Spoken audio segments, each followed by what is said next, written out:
ආයුබෝවන්.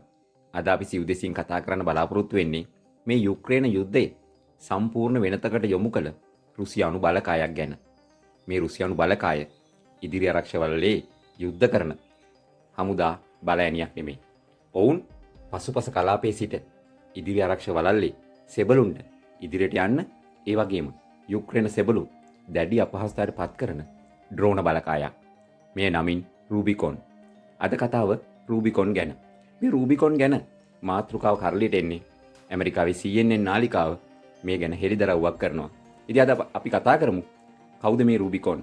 රූබිකොන් බලකාය කොහොමද මේ යුක්‍රේන යුද්ධය උඩු යටිකුරු කළේ? අහලා බලන්න කතාව. රුසියානු වර්තමාන ආරක්ෂක ඇමතිවරයා ඇන්ඩ්‍රේ බෙලසෝව් යටතේ තමයි මේ රූබිකොන් එක ඉතාම ඉහළ තැනකට ගෙනාවේ. ඇන්ඩ්‍රේ බෙලසෝව් කියන්නේ කලින් පූටින්ගේ මුදල් ඇමතිවරයා. සර්ජේ ෂෝගු ආරක්ෂක ඇමතිවරින් ඉවත් කිරීම පස්සේ පූටින් ඇන්ඩ්‍රේ බෙලසෝව්ව ආරක්ෂක ඇමතිවරයා කරනවා. කිසිම හමුදාමය අත්දැකීමක් නැති ඇන්ඩ්‍රේ බෙලසෝව් මේ විදියට රූබිකොන් මේ යුද්ධය අනිත් පැත්තට පෙරලන තරම් තැනකට ගේනවා.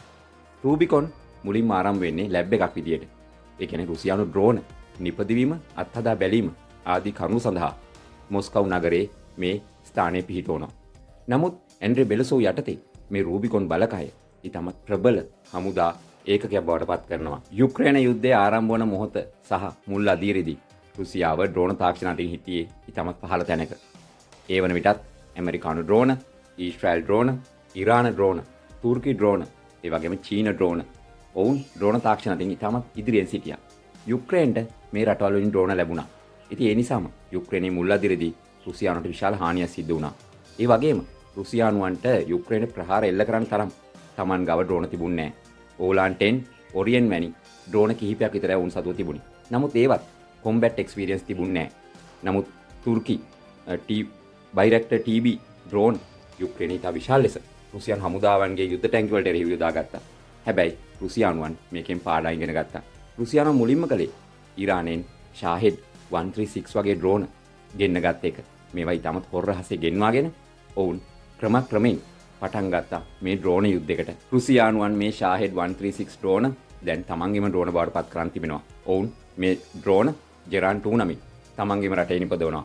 ඒ වගේම සාලා ලැන්සර් ඩ්‍රෝන, ඔරියන්, ඕලන්, ඒ වගේම තවත් විශාල ඩ්‍රෝන ප්‍රමාණයක් දැන් ඔවුන් නිපදවනවා. දැන් ඔවුන් යුක්‍රේනට වඩා ගව් ගානක් ඉදිරියෙන් ඉන්නේ. ඒ වගේම ඔවුන් චීනෙන් මේ ඉතාමත් ලාභ කොමර්ෂල් ඩ්‍රෝන් ගෙනල්ලා ඒවට බෝම්බ සවි කළා. දැන් ඉතාමත් ප්‍රබල ලෙස මේ යුද්ධෙදි ඩ්‍රෝන යොදා ගන්නවා. යුක්‍රේනට වඩා දැන් ඔවුන් සෑහෙන මොස්කව් නුවර පිහිටි මේ රූබිකොන් එක මුලින්ම කළේ ඔන්න ඕක. ඔවුන් ලැබ් එකක් විදිහට ක්‍රියාත්මක වුණා. මේ විදිහට පසුපසින් හිටපු රුසියානු ඩ්‍රෝන කර්මාන්තය ඉතාමත් ඉදිරියට ගෙනාවා. ෂාහෙඩ් 136 ජෙරාන් 2 බවට පත් කළා. සාලා ලැන්සර් ඩ්‍රෝන ඉතාමත් ප්‍රබල ලෙස ඔවුන් දිනු කළා. ඉතින් මේ ඩ්‍රෝන තාක්ෂණය දිනු කරපු රූබිකොන් එක දැන් ලැබ් එකක් විතරක් නෙමෙයි. ඔවුන් දැන් ෆ්‍රන්ට් ලයින් එකට ඇවිත් ඉන්නේ. ඉතින් මේ නිසා යුක්‍රේනය ඉතාමත් දැඩි අපහසුතාවයට පත්ව ඇති බව CNN හෙළිදරව් කරනවා. මොකද දැන් රුසියානු ඩ්‍රෝන් ඔපරේටර්ස්ලා වෙනම හමුදා ඛණ්ඩ විදිහට ක්‍රියාත්මක වෙන්නේ. ඔවුන් බොහෝ වෙලාවට දැන් යුක්‍රේන ඩ්‍රෝන් ඔපරේටර්ස්ලාව හන්ට් කරනවා. ඉතින් මේ පොක්රොස් සටනේදී හිම මුලින්ම රුසියානුවන් කලේ යුක්‍රේන ඩ්‍රෝන යුනිට් සම්පූර්ණයෙන් විනාශ කරපු එක. ඉතින් මේ විදිහට යුක්‍රේන ඩ්‍රෝන බලකායන් විනාශ කරන්න තරම් තැනකට දැන් මේ රූබිකොන් එක දියුණු වෙලා තිබෙනවා. මේ වාර්තාවේ කියවන විදිහට මේ රූබිකොන් එක ෆ්‍රන්ට් ලයින් එකට මුලින්ම ඇවිල්ලා තියෙන්නේ කුර්ස් ප්‍රාන්තයේදී.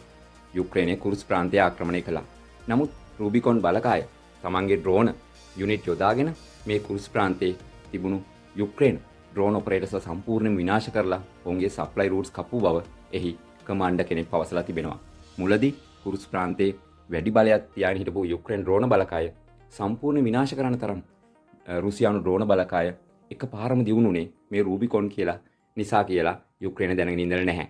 නමුත් දැන් වාර්තා වෙන විදිහට මේ රූබිකොන්ලා ෆස්ට් ටයිම් මේ විදිහට ෆ්‍රන්ට් ලයින් එකට ඇවිල්ලා තියෙන්නේ මේ කුර්ස් සටනේදී. යුක්‍රේන හමුදා ප්‍රධානීන් කියන්නේ මේ වන විට ඉදිරි ආරක්ෂක වලල්ලේ එහෙම නැත්නම් ෆ්‍රන්ට් ලයින් ඉඳන් කිලෝමීටර් 15ක් පසුපසට යනකම් ඊටමත් අවදානම් සහිත තැනක්ලු. දැන් කිසිම සන්නද්ධ රථයක් මිලිටරි වෙහිකල් එකක් මේ ප්‍රදේශයේ ඉස්සර කිව්වේ ඒකට ඩිෆිකල්ට් කියලා, දුෂ්කරයි කියලා. දැන් කියන්නේ ඒකට ඉම්පොසිබල් කියලා.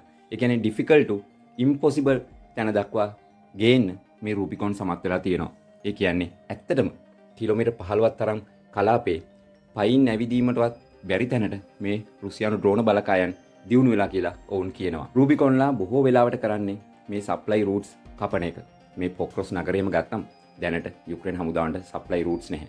මොකද මේ රුසියානු ඩ්‍රෝන බලකාය මේ සප්ලයි රූට්ස් වල එන සියලුම වාහන වලට පහර දෙනවා. ඔවුන්ගේ දෙවෙනි කාරණේ තමයි යුක්‍රේන ඩ්‍රෝන ඔපරේටර්ස්ලව හන්ට් කරන එක. ඒ කියන්නේ යුක්‍රේන ඩ්‍රෝන නිකුත් කරන ස්ථාන ඒවා ඔපරේට් කරන සෙබළුන්ව ඉලක්ක කරගෙන ප්‍රහාර එල්ල කරන එක.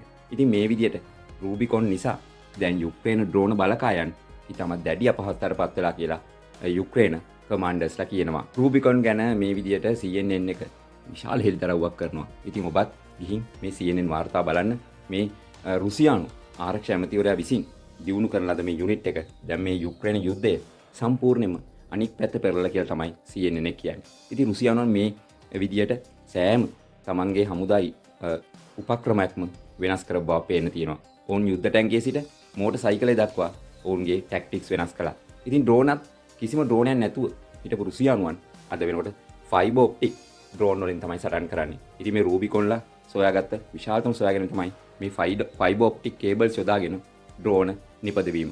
මොකද ෆයිබර් ඔප්ටික් කේබල්ස් නිසා ජෑමින් වලට අහු වෙන්නේ නැහැ. ඉතින් රුසියානු ඩ්‍රෝන බොහෝ වෙලාවට යුක්‍රේනට තමන්ගේ ඉලෙක්ට්‍රොනික ජෑමින් පද්ධති වලින් වෙනස් කරන්න අමාරුයි. ඒ නිසා තමයි යුක්‍රේනට මේ විදිහට හානි සිද්ධ වෙන්නේ. අද කතා කළේ රුසියාවේ රූබිකොන් ඩ්‍රෝන් ලැබ් එක සහ මේ බලකාය ගැන. ඉතින් මේ CNN වාර්තාව ඔබත් ගිහින් බලන්න. එහි ඉතා විශාල විස්තර ප්‍රමාණයක් තිබෙනවා. ඉතින් මේ වගේ අලුත් තොරතුරක් එක්ක ඉතා ඉක්මනින් නැවත හමු වෙන්නම්.